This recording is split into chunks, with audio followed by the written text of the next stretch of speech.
जय हिंद प्यारे दोस्तों।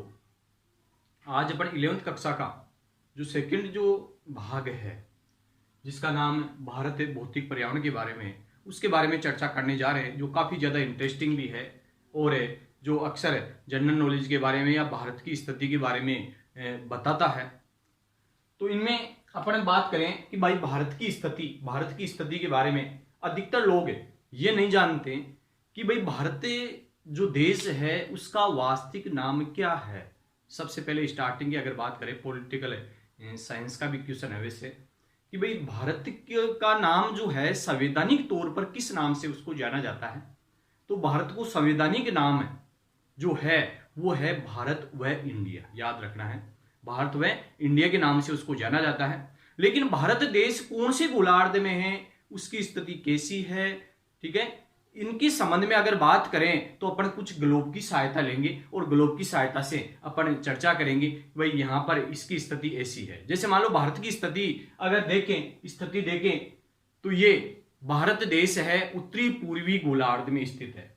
कौन से गोलार्ध में स्थित है? उत्तरी पूर्वी गोलार्ध में स्थित है। अर्थात भारत देश है ये अगर पूरी दुनिया के संबंध में अगर देखा जाए तो यहां पर है ये जैसे 0 डिग्री रेखा है। कितने डिग्री है? 0 डिग्री रेखा है जिसका नाम है भूमध्य रेखा है, और ये एक ग्रीनविच रेखा है। ये जी भी 0 डिग्री देशांतर रेखा, 0 डिग्री देशांतर रेखा जिसका नाम है ग्रीनविच रेखा। इसके यहां पर इस जगह भारत देश स्थित है, इस जगह, ठीक है। अर्थात एक रेखा है जो लगभग मध्य से होकर के गुजरती है और वो है 23.5 डिग्री उत्तरी अक्षांश से 23.5 डिग्री उत्तरी अक्षांश को आपस में मिलाने का कार्य करती है, और जिसका नाम है कर्क रेखा। क्या नाम है? कर्क रेखा है, जो लगभग मध्य से होकर के गुजरती है। इसके बाद में चर्चा करेंगे। लेकिन यहां पर अगर स्थिति देखें भूमध्य रेखा की ओर है तो भूमध्य रेखा के भारत देश कौन से गोलार्ध में है? उत्तरी गोलार्ध के अंदर स्थित है। और ग्रीनविच रेखा ये कौन सी तरफ है? पूरी गोलार्ध में स्थित है। इसके कारण से भारत देश है ये विश्व में या ग्लोब पर उत्तरी पूर्वी गोलार्ध में स्थित है, उत्तरी पूर्वी गोलार्ध में स्थित है। इसी कारण से ये बताते हैं, ग्लोब के अंदर की स्थिति के बारे में जानकारी लेते हैं। इसके बाद में ये देखें अपने कि भाई भारत जो देश है ये क्षेत्रफल है इसका कितना है? तो क्षेत्रफल है 32,87,263 वर्ग किलोमीटर है, और पूरी दुनिया का जो क्षेत्रफल है उसका वो केवल 2.4% है, 2.4% है। जैसे विश्व के क्षेत्रफल के आधार पर अगर देखा जाए तो ये 7वां बड़ा देश है।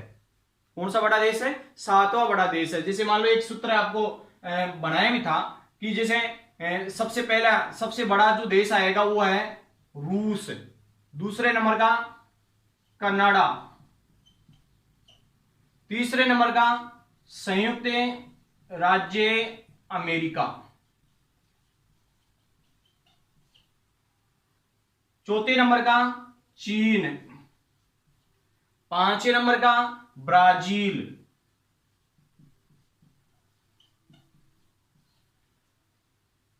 छठे नंबर का ऑस्ट्रेलिया, और 7वें नंबर का है भारत देश। इस प्रकार से ये भारत देश है वो कौन से नंबर पर आता है? 7वें नंबर पे। अर्थात पूरे ग्लोब पर, पूरी पृथ्वी पर अगर देखें क्षेत्रफल के अनुसार है, विश्व के देशों का क्रम देखें तो भारत देश है ये 7वां बड़ा देश है। कौन सा बड़ा देश है? 7वां बड़ा देश है। जो सबसे बड़ा है वो है रूस, दूसरे नंबर का आता है कनाडा, तीसरे नंबर का संयुक्त राज्य अमेरिका, चौथे नंबर का आता है आपके चीन, और पांचवें नंबर का आता है ब्राजील, और छठे नंबर का आता है आपके ऑस्ट्रेलिया, और 7वें नंबर का आता है भारत देश। इस प्रकार से इनका क्या है?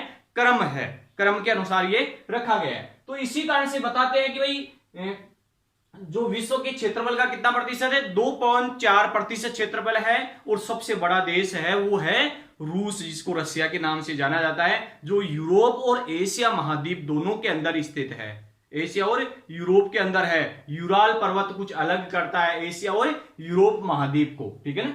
इसके बाद की अगर स्थिति देखें अपने तो भारत की अक्षांश व देशांतर स्थिति के बारे में सोचें कि भाई भारत देश है, यहां पर है अक्षांश और देशांतरों के हिसाब से अगर देखा जाए तो उसी के आधार पर क्या है, इसको अलग अलग भागों में बांटा गया है। जैसे अक्षांश और देशांतर। अक्षांश कहते किसे हैं, सबसे पहले अपन थोड़ी चर्चा करें तो अक्षांश की स्थिति किस नाम से, मतलब कैसे ज्ञात की जाती है, इसके संबंध में भी अपन चर्चा करेंगे। तो सबसे पहले अपन बात करें अक्षांशों की, तो अक्षांश की स्थिति के बारे में कि वे काल्पनिक रेखाएं जो पूर्व से पश्चिम की ओर खींची जाती है उसे अक्षांश रेखाओं के नाम से जाना जाता है। किस नाम जानेंगे, अक्षांश रेखाओं के नाम से जानते हैं, ठीक है। और भारत का अक्षांशीय जो विस्तार है वो है 8 डिग्री भूमध्य रेखा से 8 डिग्री 4 मिनट उत्तरी अक्षांश से 37 डिग्री 6 मिनट उत्तरी अक्षांश के मध्य अक्षांश से, मतलब भारत देश स्थित है। 8 डिग्री 4 मिनट उत्तरी अक्षांश, जैसे ये जो क्षेत्र है वो है 8 डिग्री 4 मिनट उत्तरी अक्षांश से लेकर के 37 डिग्री 6 मिनट उत्तरी अक्षांश के मध्य भारत देश स्थित है। जबकि दूसरी ओर अगर देखें तो अक्षांशीय जो स्थिति है, अक्षांशों का मतलब यह है कि इसको कटिबंधों में बांटने में सहायता मिलती है। पूरी पृथ्वी को, संपूर्ण पृथ्वी को कटिबंध जोन के अंदर बांटा जाता है इसके माध्यम से, ठीक है ना। दूसरे अगर देखें तो देशांतरी स्थिति कैसी है इसकी, 68 डिग्री 7 मिनट से 97 डिग्री 25 मिनट पूरी देशांतर पर भारत देश स्थित है। जैसे मान लो समय की गणना करते हैं, कोई कहता है अरुणाचल प्रदेश में सूर्य उदय 5 बजे होता है, तो गुजरात में सूर्य उदय कितने बजे होगा, तो उसकी गणना भी किससे की जाती है, देशांतरी स्थिति से की जाती है। कौन सी स्थिति देखेंगे, देशांतरी स्थिति के अंदर देखेंगे तो लगभग अगर वहां 5 बजे सूर्य उदय होगा तो गुजरात के अंदर 7 बजे सूर्य उदय होगा। ये डिटेल से अपन पढ़ने जा रहे हैं। जैसे मान लो अक्षांश और देशांतरी स्थिति के बारे में चर्चा करें तो अक्षांश की स्थिति निकालें पड़े तो 37 डिग्री 6 मिनट और यहां पर है 8 डिग्री 4 मिनट, तो यहां पर है 29 डिग्री और 2 मिनट। ये क्या है, अंतर पाया जाता है इसके अंदर। ये क्या है, अक्षांशीय अंतर है। अक्षांशीय अंतर कितना है, 29 डिग्री 2 मिनट का अक्षांशीय अंतर पाया जाता है भारत देश के अंदर। इसके बाद में देशांतरी विस्तार के अंदर अगर ज्ञात करें पड़े, देशांतरी विस्तार के अंदर है अंतर है, तो देशांतरी विस्तार में 97 डिग्री 25 मिनट पूर्वी देशांतर से 68 डिग्री 7 मिनट पूर्वी देशांतर पर इसकी स्थिति पाई जाती है। तो यहां पर है 18 मिनट आ गए और 29 हुई, तो 29 डिग्री 18 मिनट का जो समय है वो अलग होता है इसके अंदर। इसके कारण से यहां पर क्या है, निकालने में अपन को आसानी रही, ठीक है, ये निकालने के अंदर आसानी रही। तो देशांतरी विस्तार में अंतर कितना है, 29 डिग्री 18 मिनट का, 29 डिग्री 18 मिनट का अंतर पाया जाता है। और यही अंतर समय की गणना करने में आसान कराता है, सरलता लाता है। जैसे मान लो इसमें 29 डिग्री 18 मिनट का जो समय है उसको 4 से गुणा करते हैं अपन, ठीक है, 116 मिनट। 116 मिनट मतलब 72 मिनट हो गई। 72 का मतलब है 1 मिनट ज्यादा बढ़ गई और 1.16, ठीक है ना, 1 मिनट 1.12। तो यहां पर है 117 मिनट और 12 सेकंड का समय, अर्थात लगभग 2 घंटे का अंतर पाया जाता है। लेकिन भारत का प्रामाणिक समय कितने को माना गया है, 82.5 डिग्री पूर्वी देशांतर को भारत का प्रामाणिक समय माना गया है। अर्थात वहां से समय की गणना अपने की गई है। जबकि ग्रीनविच रेखा से वो कितने आगे हैं, ग्रीनविच रेखा से जो आगे की अगर स्थिति देखें तो ग्रीनविच रेखा से वो 5.5 घंटे आगे है। कितने घंटे आगे, 5.5 घंटे आगे हैं। तो इस प्रकार की स्थिति के बारे में अपन जानकारी लें कि भाई भारत में 7वां बड़ा जो देश है उससे पहले वाले देश कितने हैं, ठीक है, भारत का जो क्षेत्रफल है वो कितना है और विश्व के क्षेत्रफल का भारत का क्षेत्रफल कितना है, ठीक है ना। जैसे 2.4% का जो क्षेत्रफल आता है उसके हिसाब से ये क्या है रखा गया है। इसके बाद की अगर स्थिति देखें तो अक्षांश और देशांतरी विस्तार के अंदर है अंतर है अगर पूछा जाए, या अक्षांश और देशांतरी स्थिति के बारे में पूछा जाए तो जैसे अक्षांश स्थिति या देशांतरी स्थिति, तो भारत की अक्षांश स्थिति है 8 डिग्री 4 मिनट उत्तरी अक्षांश से 37 डिग्री 6 मिनट उत्तरी अक्षांश के मध्य भारत की अक्षांश स्थिति पाई जाती है।